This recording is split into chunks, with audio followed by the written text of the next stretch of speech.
राजेश एक छोटे से गांव का रहने वाला आम आदमी हमेशा अपनी साधारण जिंदगी से संतुष्ट था। लेकिन उसकी किस्मत बदलने वाली थी। एक दिन उसके दादा के पुराने ट्रंक में उसे एक पुरानी मैप मिली। यह मैप एक प्राचीन खजाने की ओर इशारा कर रही थी। राजेश को यकीन नहीं हो रहा था कि यह सब सच हो सकता है, लेकिन उसकी जिज्ञासा ने उसे इसे खोजने की ठानने पर मजबूर कर दिया। मैप में दी गई जानकारी के अनुसार खजाना एक पुराने किले के अंदर छिपा था। राजेश ने ठान लिया कि वह इस किले की ओर जाएगा। किले की ओर जाने वाले रास्ते पर चढ़ाई कठिन थी, लेकिन उसने हार मानने का सोचा भी नहीं। यात्रा के दौरान उसने एक अजीब आदमी से मुलाकात की, जो उसे एक चेतावनी देता है कि खजाना केवल उन्हें मिलेगा जो इसे सही इरादे और साहस से खोजेंगे। यह चेतावनी उसे अजीब लगी, लेकिन उसने उसे नज़रअंदाज किया और यात्रा जारी रखी। किले में पहुंचने के बाद राजेश ने देखा कि किला जर्जर और वीरान था। अंदर जाते ही उसे कुछ पुरानी नोटबुक्स और अभिलेख मिले जो खजाने की ओर इशारा कर रहे थे। लेकिन इन दस्तावेजों में कुछ पंक्तियां उलझन भरी थीं। कुछ संकेत सीधे थे, जबकि कुछ का अर्थ ढूंढना मुश्किल था। पहले ही दिन उसने देखा कि किले के कुछ हिस्सों में एक रहस्यमय प्रेत छाया बनती है और रात के समय अजीब आवाजें आती हैं।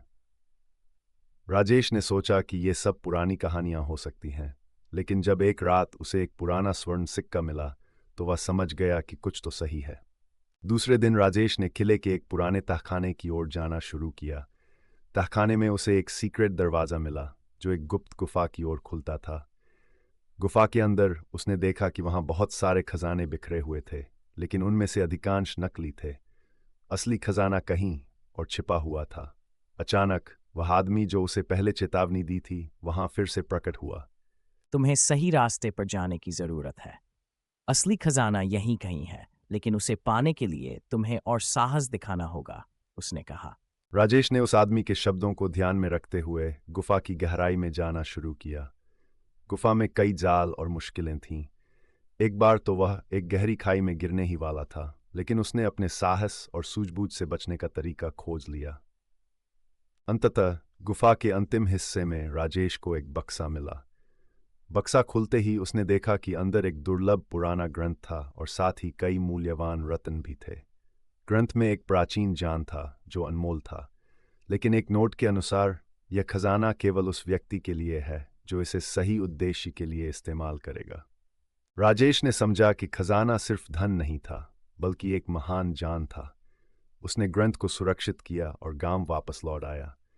वह न केवल खजाना लेकर आया, बल्कि उसने लोगों को बताया कि सच्चे खजाने का मतलब सिर्फ धन नहीं, बल्कि जान और साहस भी होता है। राजेश का जीवन बदल गया। उसने जान और अनुभव को साझा किया और अपनी गांव को भी समृद्ध किया।